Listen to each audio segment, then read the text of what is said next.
take our Bibles and turn to the book of 1 Kings. 1 Kings chapter 11 is maybe we'll go there. We're going to, our text is actually coming from chapter 13. I'll go through,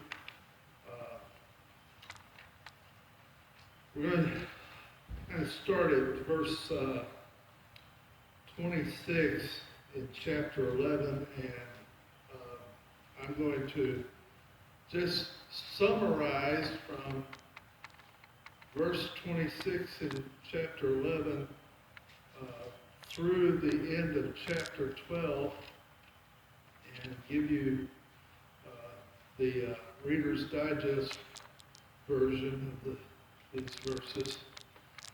You know, how they used to do. We had several books from Reader's Digest that were about four books in a book that was this thick, and they had just given you the abridged format of those books. If you're not familiar with that, you missed out on something. But title of my message tonight, the title of the message is, Where Are You? Where are you? And don't think like Andy Griffith was telling Opie the story of Romeo and Juliet.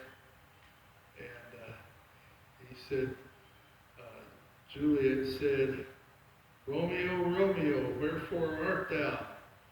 And he just spoke up and said, I'm right here.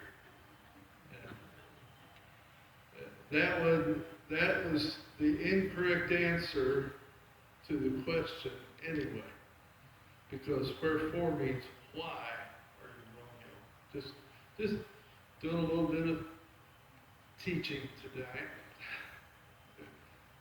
Get that for just extra credit, okay? So the next quiz, you know, when somebody asks you, what does wherefore art thou mean? It means, why are you Romeo? Why do you have to be Romeo? Well, let's get to some serious stuff here. I'm going to give you an introduction. The message comes from chapter 13. But the introduction is we're introduced to a man by the name of Jeroboam in 1 Kings 11:26. Jeroboam the son of Nebat, an Ephrathite of Zereda, Solomon's servant, whose mother's name was Zeruiah, a widow woman. So we get the idea that Jeroboam's father probably died while Jeroboam was still young, and his mother raised him as a widow. And we're told here in verse 26 that this is the young man who is going to rebel against the kingship of the reign of Solomon and his son. He's actually going to rebel against his son, but the idea is the family of David he's rebelling against. And we're told that the cause of his rebellion begins with Solomon. It says in the middle of verse 27, Solomon built Millo or Milo. I can't tell from my markings here, but this apparently was a kind of a fortress on the outskirts of Jerusalem that Solomon was going to give to the daughter of Pharaoh, and it bothered Jeroboam that Solomon was going to do this, and We're told in verse 28 that he was a mighty man of valor. He is an industrious young man and was promoted by Solomon. But something happens. Jeroboam is going out and he meets the prophet Ahijah, the Shilonite, who found him in the way, it says in verse 29. And Ahijah had a new garment,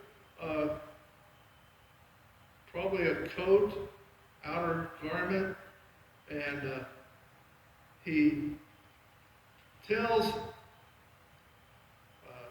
takes that garment and tears it up. And that's got to really bother Jeroboam, being an industrious young man. He's probably got conservative economic values, and he probably wonders, what is this nut up to? Tears this garment up. He tears it into 12 pieces. And he takes those 12 pieces and he hands them to Jeroboam and he says, now, you take 10 of those.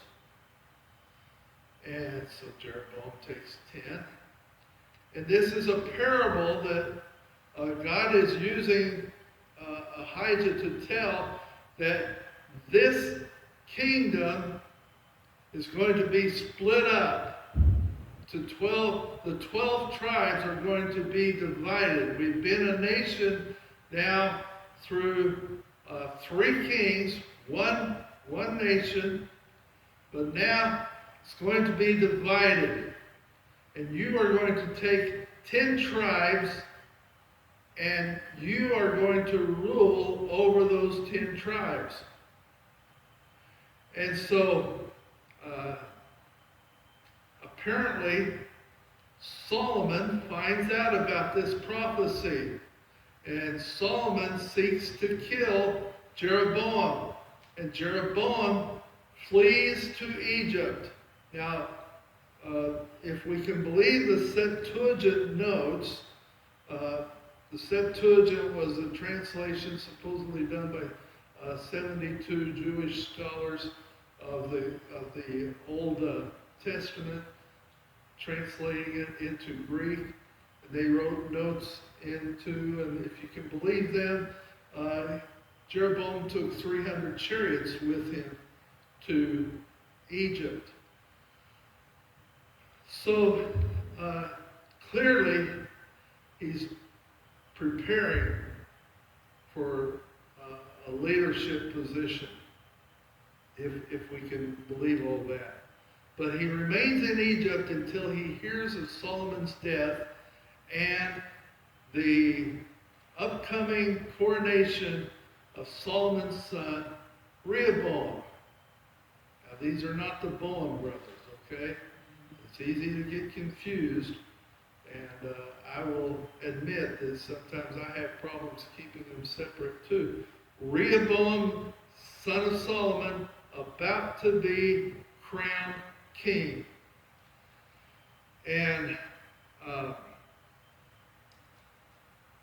Rehoboam meets with the people of Israel, and the people of Israel apparently know Jeroboam is a good leader type, and apparently he gets elected to be their spokesperson.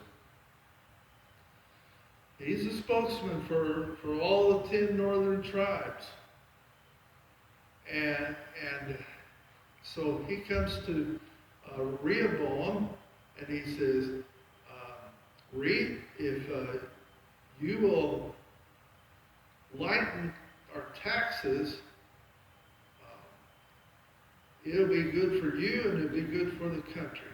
You just lighten the taxes, because your father put a lot of burden on us when he taxed us so that we could build the temple, build his house, build up Jerusalem, make it all look beautiful and wonderful, and they did a great job, and things were have been going well as far as all the building projects have been completed now.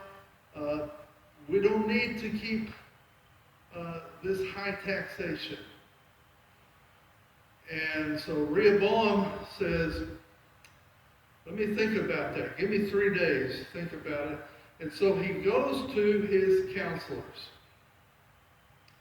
He goes to the old men, the wise counselors, the good, wise, older counselors, and asks them, he says, here's what's up. And they say, if you will be a servant to your people and lighten the tax load, you're going to be a great king. People will love you. And he says, okay. And he could have gone with that counsel, but he didn't. He went to his best buds, I guess, his friends, his schoolmates, I imagine, and guys that he had grown up with, and young men like him. And he says, here's what they say. Here's what the people are asking me to do. And his friends, quote unquote friends, who I honestly believe that they were wanting to get in on his wealth. They were wanting to take advantage of the high taxes for their own pockets. They said, you tell them that your father's thigh will be like your little finger. Your strength is going to be much more than your father's strength was. And whereas your father chastised you with whips, you tell them you will chastise them with scorpions. Now, remember, it's not just to be mean, it's to keep the taxes high, to keep the income flowing in to the crown, we might say, to the kingdom, to the king and his family and his royal court. And so this is what he goes back and tells the people of Israel. And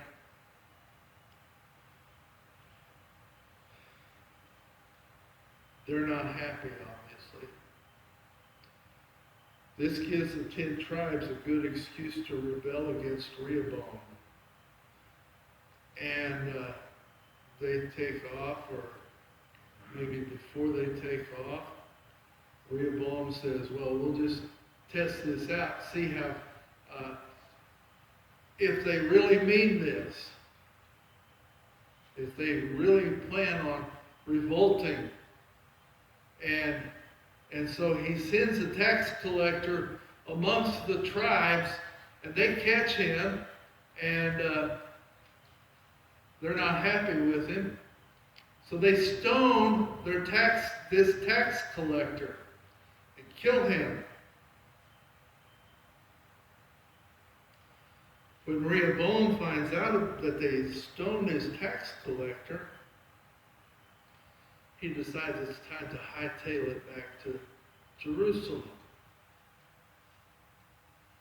And so he runs back to Jerusalem, and he assembles an army of 180,000 men to go up against the 10 tribes of Israel to bring them back, might say, into the fold. We can't have this division. We got to bring them back into the fold. And so he's ready to go out with his 180,000 men. Well, a man of God by the name of Shemaiah speaks to them on behalf of God and persuades them to turn around because this is all of God. This civil, can't even call it a civil war yet, but this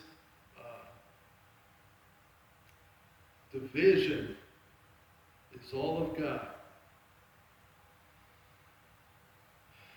So Jeroboam begins establishing his kingdom in the north by building Shechem again.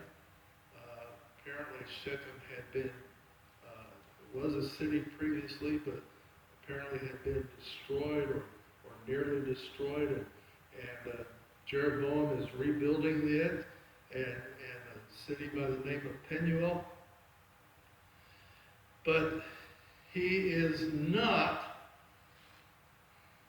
feeling secure in his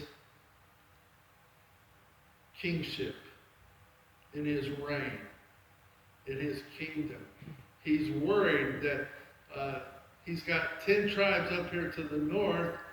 Yes, that's great, that's wonderful, but what happens when it becomes time for a feast and all these people go back to Jerusalem to worship? He says, we got to keep them here. We got to figure something out. And so he decides to set up golden calves for the people to worship. One in Bethel and one in Dan, to keep the people from returning to Jerusalem. That's his whole idea. So Jeroboam begins to set up a religious system that mimics Judaism to some degree, with priests and sacrifices, as chapter 12, verse 32 says, like unto the feast that is in Judah. And he offered upon the altar in Dan, and then he offered a similar sacrifice in Bethel, including the burning of incense. And chapter 12, verse 30 says, and this thing became a sin. And that's important. This thing became a sin. You can't expect to create your own worship system and get God's blessing. This new religion is part Judaism and part idol worship, which makes it all wrong. Now, we come to chapter 13.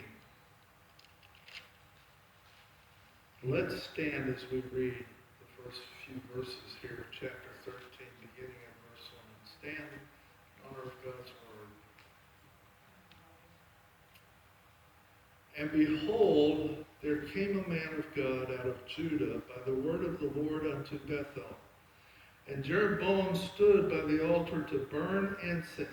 He cried unto the altar in the word of the Lord, and said, O altar, altar, thus saith the Lord, behold, a child shall be born unto the house of David, Josiah by name, and upon thee shall he offer the priests of the high places that burn incense upon thee, and men's bones shall be burnt upon thee. And he gave a sign the same day, saying, This is the sign which the Lord hath spoken. Behold, the altar shall be rent, and the ashes that are upon it shall be poured out.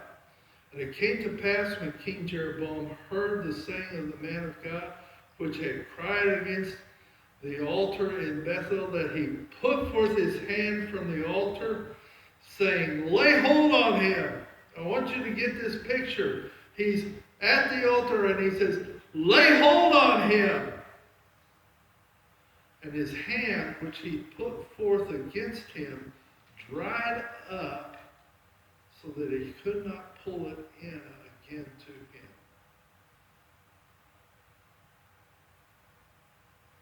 The altar also was rent.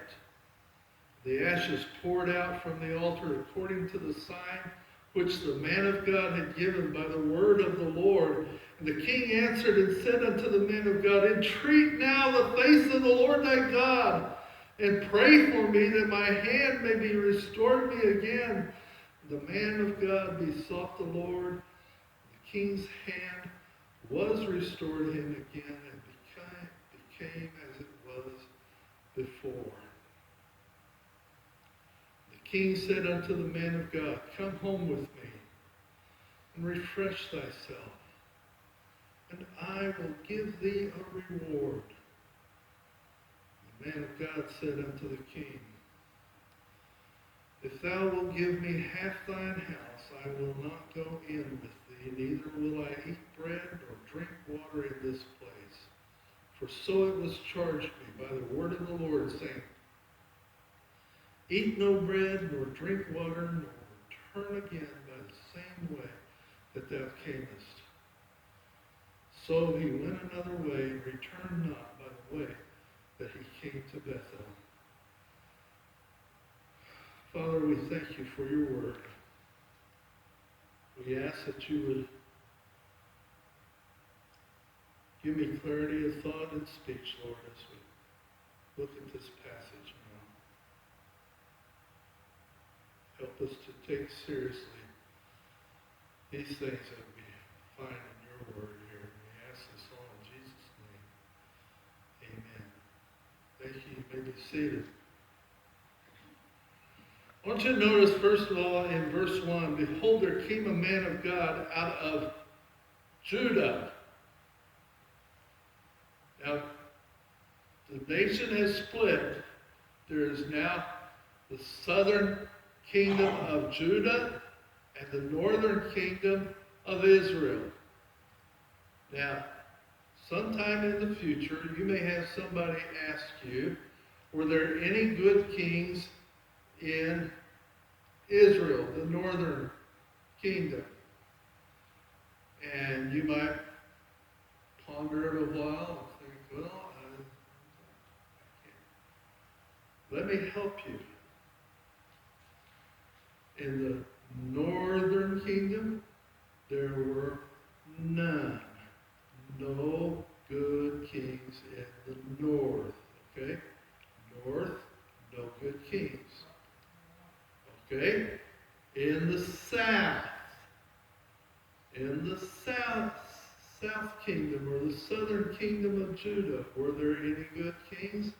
There were some. Okay? So south, some. North, none. Okay? Got it? Little key there. All right. No good kings in the north. And it started with Jeroboam.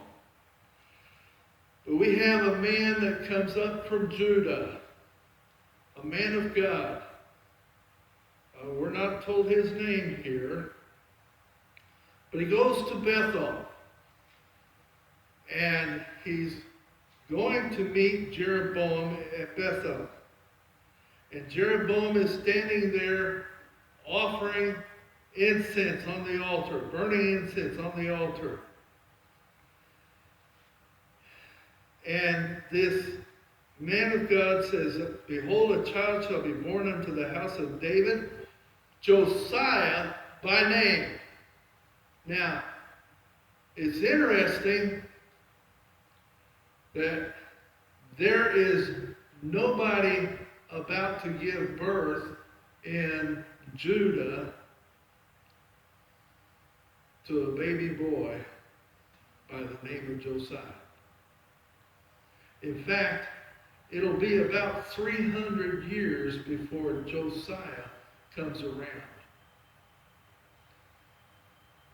And yet, the prophecy was very pointed. Josiah is the young man's name that will become king. And upon thee, altar, upon you, altar, shall he offer the priest of the high places that burn incense upon thee, and men's bones shall be burnt upon thee. And in 2 Kings chapter 23 and verse 16, you can read how this took place exactly as God promised through this prophet. 2 Kings 23:16. And he gave a sign the same day saying, this is what's going to happen right now. The altar is going to be torn apart. Ashes are going to spill out, be poured out. And you would think that Jeroboam would have some sense to say, well, he got this right, maybe he'll get more right, maybe we ought to listen to him. But Jeroboam has no sense at all. Says in verse 5, the altar was rent, also was rent. And so Jeroboam's hand withers up. And I think in verse 6, this is so telling of the attitude of Jeroboam. Jeroboam says to this king, to this prophet, entreat now the face of the Lord. Did he say my God? Did he say our God? He said, entreat the Lord thy God. Thy God. Isn't it interesting how so often throughout, especially the Old Testament, that we read of men who should have a relationship with God, but they obviously don't, so they have to ask the prophet to pray to his God. So, prophet does, Jeroboam's hand is healed. And Jeroboam wants to offer a reward to this prophet. He says, come home, let's go home. We'll have some fried chicken and mashed potatoes, and you'll get refreshed. I'll give you a reward. Some of that's between the lines. You may have to look hard for that. But you may not find fried chicken in your text. But it's right there between the lines. But he says, come home, have lunch with me, have dinner. Let's eat. We'll get you some cold water, you'll get refreshed, and I'll give you a reward. And the man says, I will not. I will not go in with thee. I won't eat your bread nor drink water in this place, because God charged me to go directly home. Do not pass go. Do not collect $200, but get home. Forget all that. No reward. So he went another way. He goes home. Takes another route home. And I kind of think of our travels through Colorado and a little bit into Wyoming, and we weren't. Wyoming wasn't on our plans, but we felt we could go through southern Wyoming, go up through Laramie, and go over to Cheyenne, and maybe visit church there. And we don't know for certain what God's going to work out, but God's already blessed because we visited Cheyenne.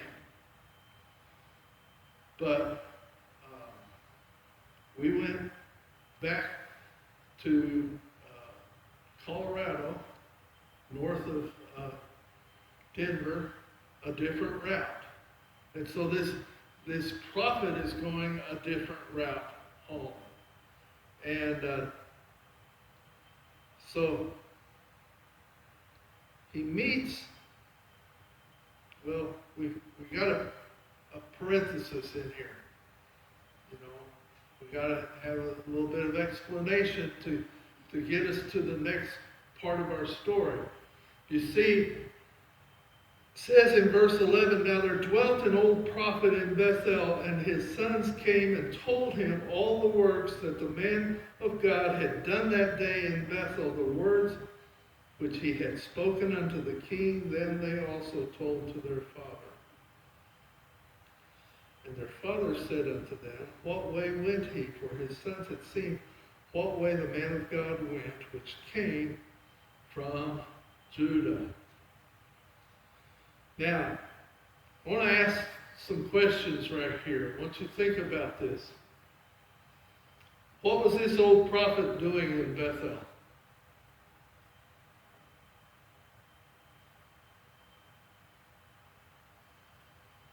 You ever wonder about that? What was he doing in Bethel? If he was being a prophet, if he was serving God, why didn't he meet Jeroboam? Why didn't he stick his bony finger in Jeroboam's face and say, what are you doing? He didn't do any of that because he wasn't in touch with God, apparently. But his sons, now here's a good thing. His sons have gone to Bethel. Now what are his sons doing in Bethel?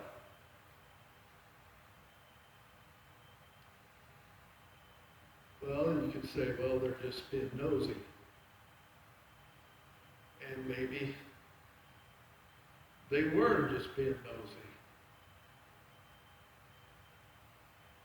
But sounds to me like they were wanting to get in on the ground floor of this new worship system.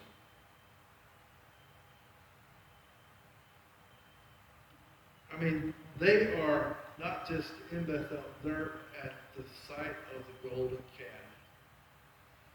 They're close enough to the altar that they can catch what all is being said and done there when Jeroboam is confronted by the prophet. They know all this.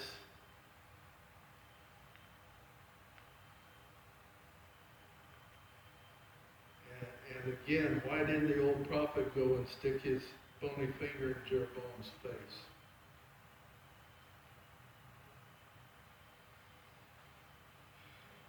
Verse 12 tells us that the sons had seen the way the man of God went.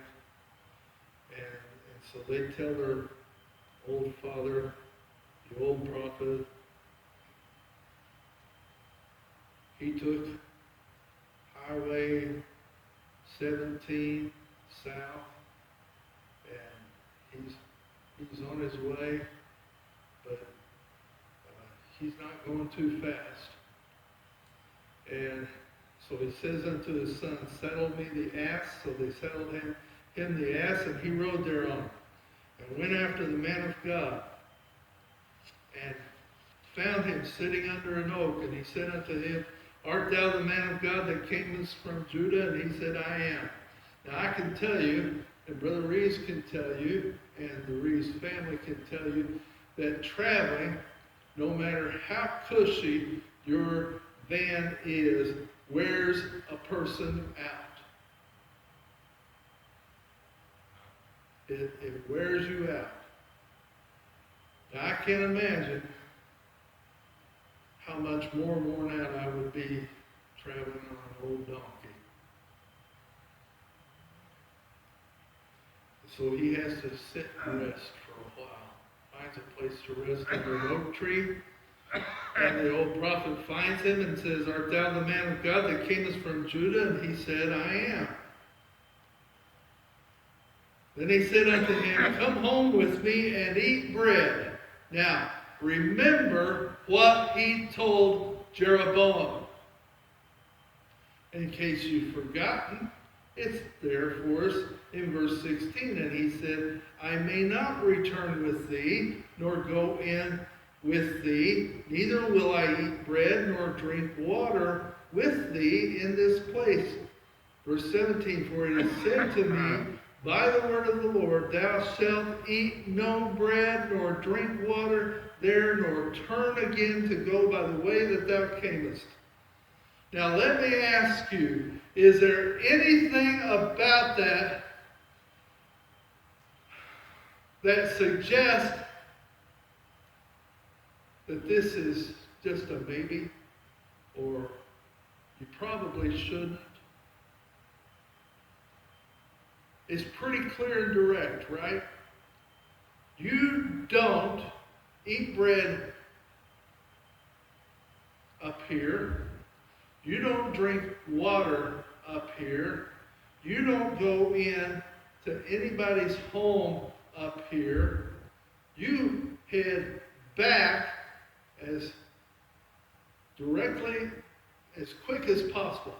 Go home a different way, but get there before you eat, drink. Get out of this kingdom.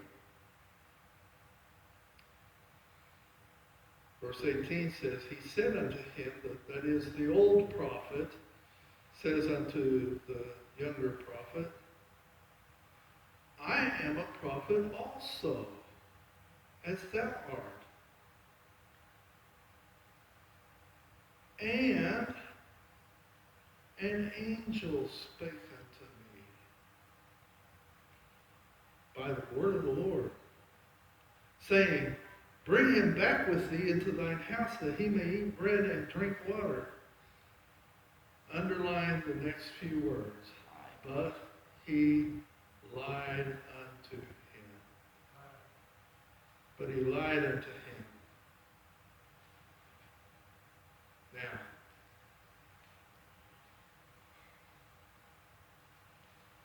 so the younger prophet here is questioning what to do. And he's been told explicitly by God, you don't eat or drink up here. You don't go into anybody's home up here. You get back to Judah.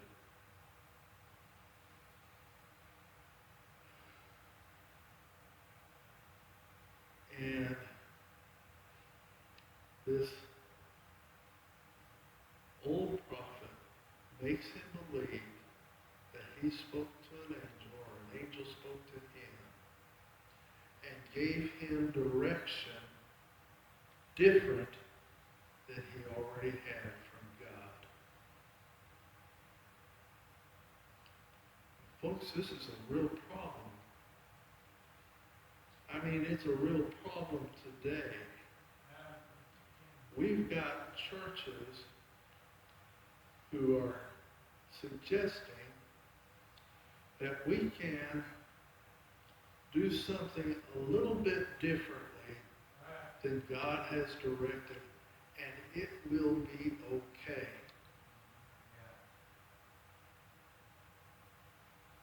And we can say, an angel talked to me, and everything's okay. It will get people into church. Yeah, I know it may not be truth, but it'll get people into church. We can change the Bible a little bit, and people will be a little more accepting of it.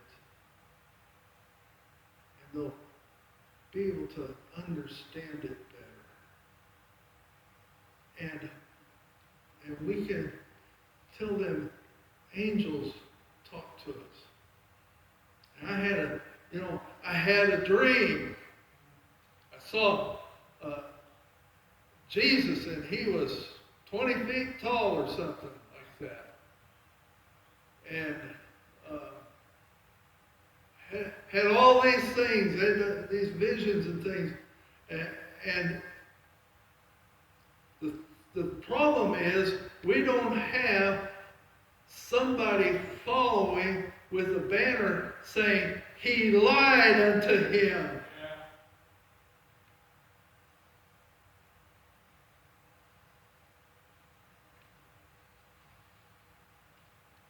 The man of God had a clear word of God. But he listened to this old prophet. And the old prophet lied unto him. And got him to change his mind. And so he goes home with the old prophet. Probably said, his wife makes good fried chicken and dumplings. Oh my, good food.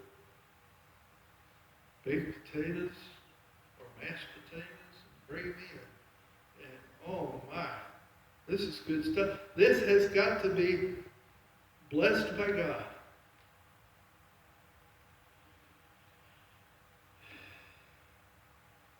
And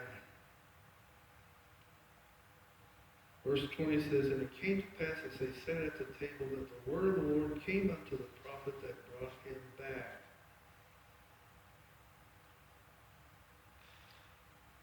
And he cried unto the man of God that came from Judah, saying, Thus saith the Lord." Now, this is a great conundrum. It's a real problem here. The man of God, the prophet, I should say, the old prophet who enticed the man to come back to his home to eat with him, stands up and says, "Thus saith the Lord, for as much as thou hast disobeyed the mouth of the Lord, and hast not kept the commandment which the Lord thy God commanded thee, but camest back and hast eaten bread and drunk water in the place of the which the Lord did say to thee, Eat no bread and drink no water, thy carcass shall not come unto the sepulchre of thy fathers."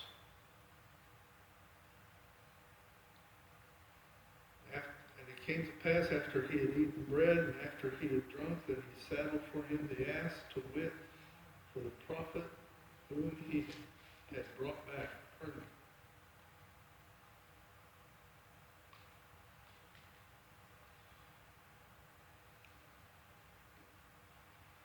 Now, God had not laid out what kind of punishment there would be to this man of God if he failed to obey.